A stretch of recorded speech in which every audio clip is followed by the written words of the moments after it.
आपको मैं एक सीटीपी का एक पेपर सॉल्व करवा रही हूँ जो आपके पेपर्स में क्वेश्चन आ रखे हैं। इसके निम्नलिखित में से कौन सा अधिगम के आकलन का उजागर करता है।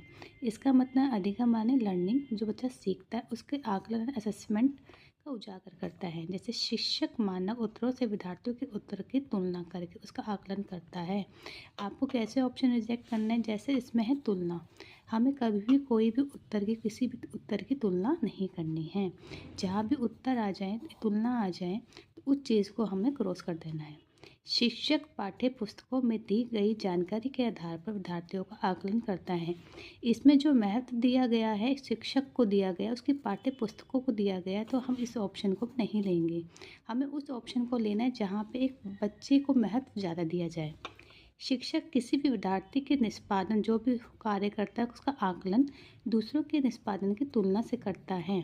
तो तुलना तो हमें कहीं नहीं करनी है। तो बच्चा एक ऑप्शन, शिक्षक विद्यार्थियों की चिंतन प्रक्रियाओं पर ध्यान देने, यहाँ क्या है, विद्यार्थियों के चिंतन की प्रक्रियाओं पर ध्यान देने के अलावा उनकी अवधारणाओं तत्मक समझ का भी आकलन करता है। तो ये ऑप्शन सही होगा क्योंकि यहाँ पे विद्यार्थियों पर फोकस किया जा रहा है।